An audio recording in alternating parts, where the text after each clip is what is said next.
বিজেপির কোনো পরিচিত মুখকেও দেখিনি, ঝান্ডাকেও দেখিনি। তাদেরকে এমএলএর সাথে দেখা গেছে, তাদেরকে বিজেপির প্রার্থীর প্রচারে দেখা গেছে, বিজেপির বড় বড় সব নেতাদের সাথে তাদের ছবি রয়েছে। আমার কাছে ছবি আছে, আমি দেখাতে পারি আপনাদের। প্রথম কথা বলি শুনুন, উনি জেড প্লাস ক্যাটাগরি পান, আমরা উইথড্র করিনি। ডাইরেক্টর অফ সিকিউরিটির সিনিয়র অফিসার এখানে আছেন, আমার সিকিউরিটির জন্যই আছেন। দেখুন, আমি ওনাকে নেমেই জিজ্ঞেস করেছিলাম, জি ইজ দেয়ার এনি কমিউনিকেশন? তারা বলেছেন কমিউনিকেশন আমাদের কাছে ছিল না। তবুও আমি টিভি ছবিতে যেটুকু দেখেছি, সিনিয়র পুলিশ ডিসির নেতৃত্বে পুলিশরা তাকে প্রপারলি সাপোর্ট দিয়েছে এবং আমি বিজেপির কোনো পরিচিত মুখকেও দেখিনি, ঝান্ডাকেও দেখিনি।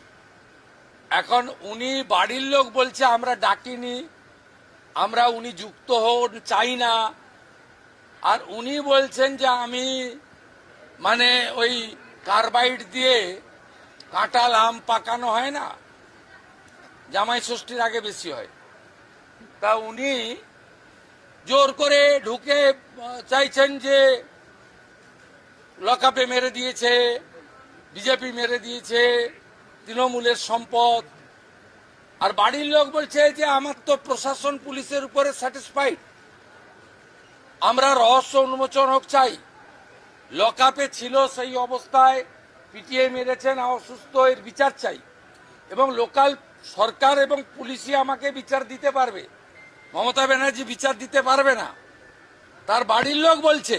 আর আপনি ওখানে ছুটির দিন একজন লয়ারকে সঙ্গে নিয়ে রাজনীতি করতে গেছেন পুলিশকে না জানিয়ে। পুলিশ তো এত বড় অ্যারেঞ্জমেন্ট করেছে দেখলাম, যেটা তো উনার পাওয়া, উনি এখন ওই ক্যাটাগরিতে পড়েন কিনা সন্দেহ আছে। কিন্তু আমাদের নির্দেশ আছে, প্রাক্তন মুখ্যমন্ত্রী 15 বছর ছিলেন, বয়সও হয়েছে, উনাকে যতটা সম্ভব পূর্ণ নিরাপত্তা এবং উনার সম্মান রাখা উচিত, সে কাজ পুলিশ করেছে, পুলিশ কিছু খারাপ কিছু করেনি। তো উনাকে বলবো, আপনাকে ওই বাড়ির লোক দরজা বন্ধ করে দিচ্ছে, আপনি বলছেন যে না আমি দরজা ভেঙে ঢুকবো, এই কাজগুলো করবেন না। আপনার কাছ থেকে যদি কেউ সাহায্য চায়, আপনার যদি কেউ হস্তক্ষেপ চায়, আপনি নিশ্চয়ই করুন, কিন্তু আপনি অহেতুক, এখন উন্নয়নের সময়, এই সময় আপনি দয়া করে কোনো জায়গায় গিয়ে এমন কিছু করবেন না যাতে স্বাভাবিক জনজীবন বিপর্যস্ত হয়। আর এত চুরি করেছেন, চোর তো শুনতেই হবে। এরপর থেকে কানে এই আপনার হেলিকপ্টারে চড়লে লাগিয়ে দেয়, ওইগুলো ব্যবহার করুন আপনি, তাহলে চোর শুনতে পারবেন না। বিজেপির পতাকাও ছিল না, বিজেপির কর্মীরাও ছিল না, এত বিপুল জনরস। স্টেট স্পন্সার্ড কালকে যে ঘটনা ঘটেছে, এবং মমতা বন্দ্যোপাধ্যায় শুধু তো তৃণমূল কংগ্রেসের দলনেত্রী নন, তিনি 3 বার রাজ্যের মুখ্যমন্ত্রী হয়েছেন, 7 বার এমপি হয়েছেন, দীর্ঘদিন ধরে রাজনীতি করছেন এবং আগেও 2বার রেল মিনিস্টার, 1বার স্পোর্টস মিনিস্টার, 1বার কোল মিনিস্টার, 4 বার মন্ত্রিত্ব চালিয়েছেন। এত দিন ধরে তার রাজনৈতিক কেরিয়ার এবং তিনি জনপ্রতিনিধি, 15 বছরের চিফ মিনিস্টার, মানে উদ্দেশ্য প্রণোদিতভাবে, পুরোটা পূর্ব পরিকল্পিতভাবে যেভাবে বিজেপির গুন্ডারা, আর যাদেরকে মানে ফুটেজে দেখা গেছে, তারা তো কেউ পৃথক কোনো সাপোর্টার বা কর্মী নয়, তাদেরকে এমএলএর সাথে দেখা গেছে, তাদেরকে বিজেপির প্রার্থীর প্রচারে দেখা গেছে, বিজেপির বড় বড় সব নেতাদের সাথে তাদের ছবি রয়েছে। আমার কাছে ছবি আছে, আমি দেখাতে পারি আপনাদের। পুরোটাই স্টেট স্পন্সার্ড। এরা চায় না বিরোধী রাজনৈতিক দল থাকুক, বিরোধী রাজনৈতিক দলের নেতারা বেঁচে থাকুক, প্রাণে মারতে চায়। গতকালের যে ঘটনা, এটা আবার প্রমাণ করছে। আপনারা দেখেছেন, আমি যেদিনকে এয়ারপোর্টে গেছিলাম, এখানে স্পিকারের সাথে দেখা করতে এসেছিলাম, সেদিনকে রাত্রে কলকাতায় ফিরে যাওয়ার সময়, খুব সম্ভবত 19শে জুন, এয়ারপোর্টে বন্দুক হাতে দেখা গেছে বিজেপির এক দুষ্কৃতীকে। এখনো পুলিশ তাকে অ্যারেস্ট করেনি, তার সাথে শুভেন্দু অধিকারীর ছবি রয়েছে।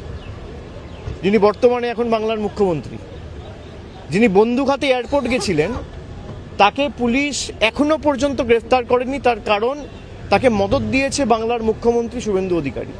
গতকালের যে ঘটনা ঘটেছে পুরোপুরি স্টেট স্পন্সার্ড, এবং রাজ্য সরকারের সম্পূর্ণ মদত এই ঘটনার পিছনে না থাকলে কারো সাহস হয় না।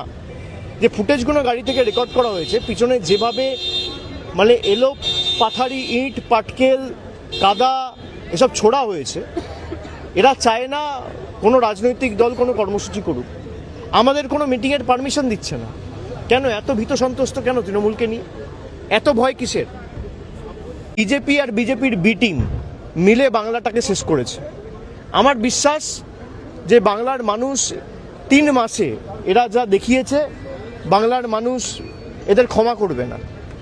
অন্য ভয়, সন্ত্রাস, ভেঙে দাও, গুড়িয়ে দাও, জ্বালিয়ে দাও, কাটিয়ে দাও,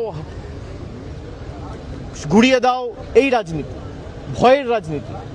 তারা বলেছিল ভয় আউট ভরসা ইন। আজকে বাংলার মানুষ দেখছে 3 মাসের যে সরকার, ভরসা আউট ভয় ইন।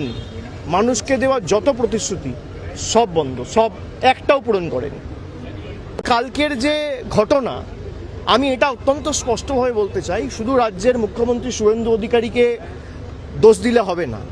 এর পিছনে প্রত্যক্ষভাবে মদত দিল্লির নেতাদের রয়েছে।